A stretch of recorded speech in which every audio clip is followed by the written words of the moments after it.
안녕하십니까. 포항에서 명리학 연구소를 운영하고 있는 백상이고, 노트북 검색어는 백상명리입니다. 구독 참고가 되겠죠? 네.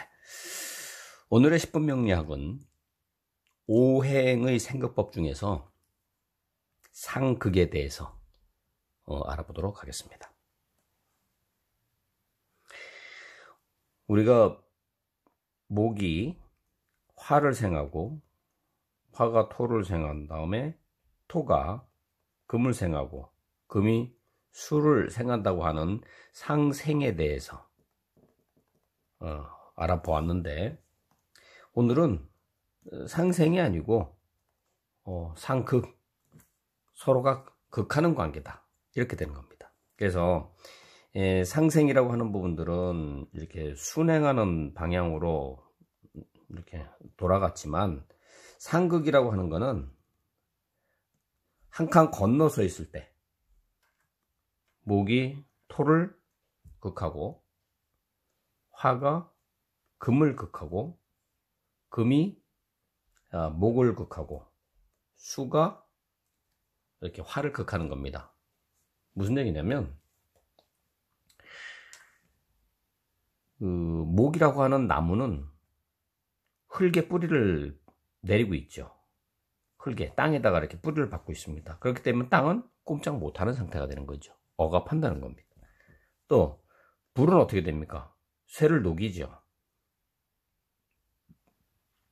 토가 수를 극하는데 이것은 땅이 물을 못 가게 막습니다.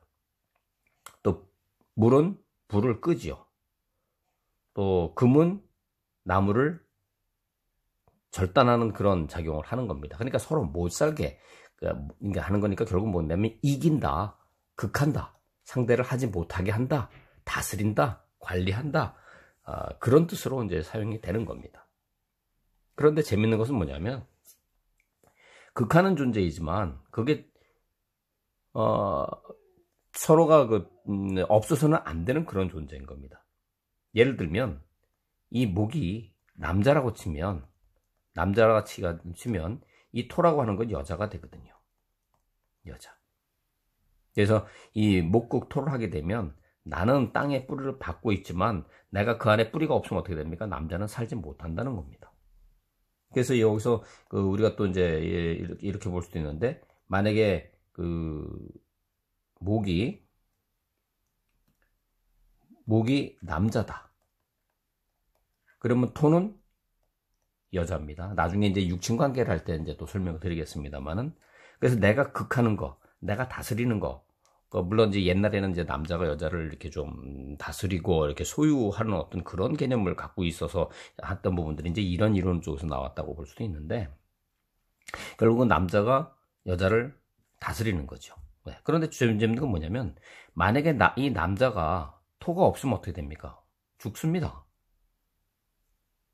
그러니까 남자로서 기능을 못 한다는 거죠. 그러니까 뭐냐면, 이 남자는 결국은 이 땅에 의해서, 여자에 의해서 이 생사가 좌지우지 되는데, 토 여자 자체는 어떻게 되냐면 남자가 없어도 살아갑니다.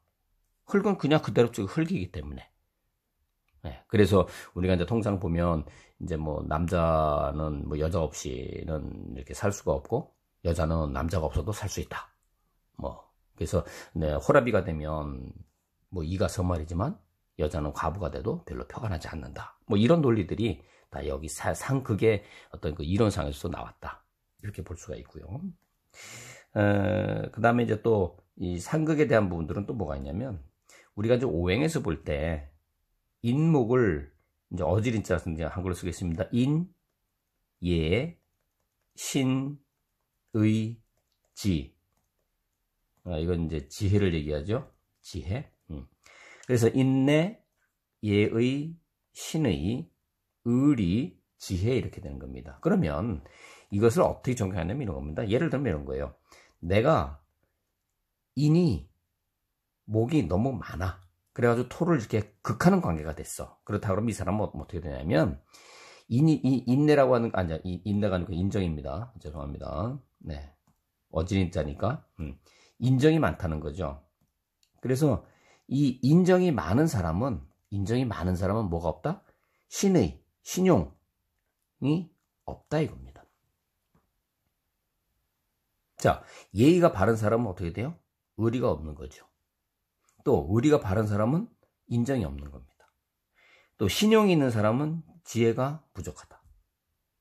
그래서 이 극관계라고 하는 부분들을 우리가 이제 실질적으로 사주에서 이제 풀이를 할 때 이제 만약에 내가 이제 뭐 목이 많다 그래가지고 그걸로 토를 극하더라 이렇게 극하는 관계다. 그럼 그게 뭐냐 이겁니다.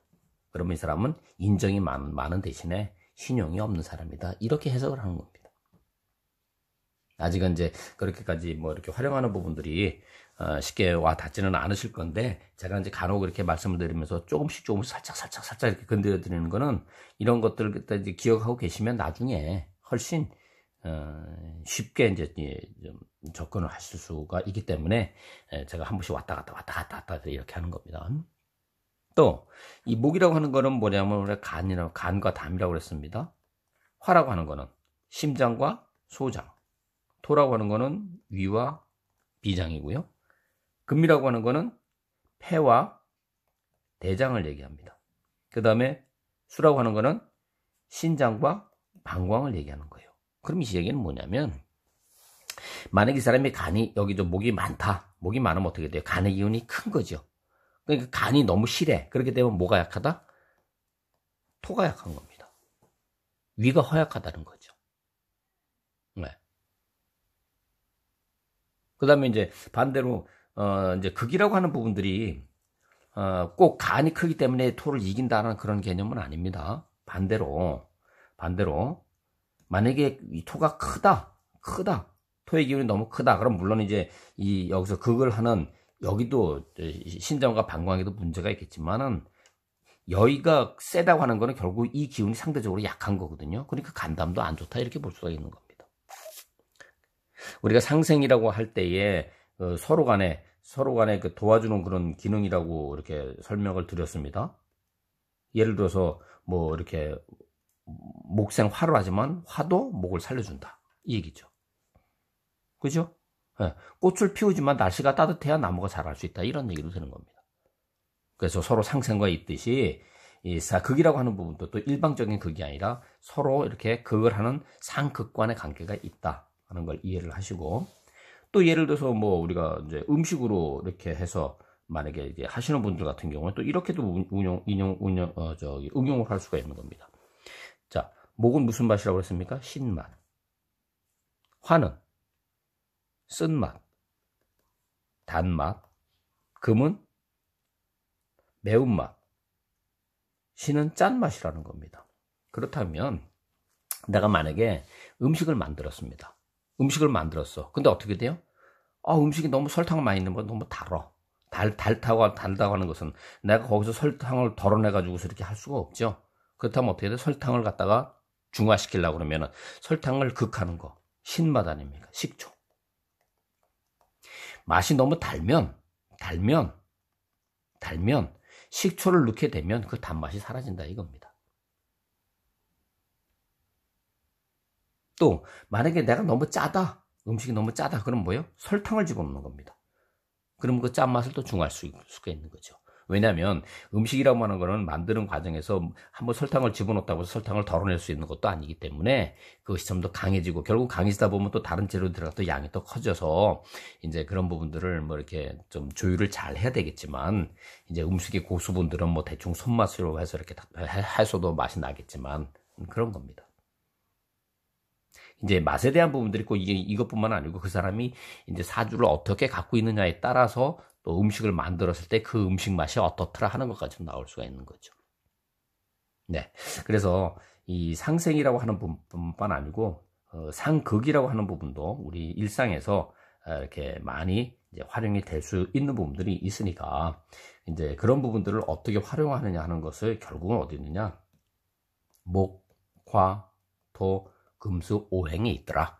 그래서 생을 하는 관계에 있을 때는 어떤 작용을 하고 이것이 극을 했을 때는 어떤 작용을 하더라. 생은 돌아가는 순서로 해서 돌아가는 게 생이요.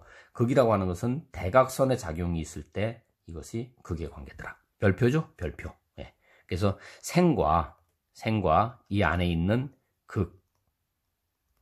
간단한 것 같지만 여기서 무궁무진하게 많은 어떤 그러한 우리 현상들, 이런 부분들이 나오기 때문에 이것을 완벽하게 이해를 하셔야 됩니다. 목생화, 화생토, 토생금, 금극목. 토생금, 수생목. 다시 하겠습니다. 자, 좀 간략하게 좀 지우고요. 자, 보십시오. 목생화, 화생토, 토생금, 금생수, 수생목. 그렇죠? 극하는 거 목극토, 토극수, 수극화, 화극금, 금극목. 예, 이것은 물론 이제 그림을 보면서 이렇게 암기하지 않아도 그림으로 이렇게 보면서 이렇게 하실 수 있습니다만은 거의 입에서 이렇게 막 이게 소리, 그러니까 이 내용이 그냥 붙어 있을 수 있을 정도로 자꾸 반복을 하셔야만이 됩니다. 그래야 응용이 가능합니다. 자, 오늘은 오행의 상극법에서 알아봤습니다. 오늘은 여기까지 하도록 하겠습니다. 감사합니다.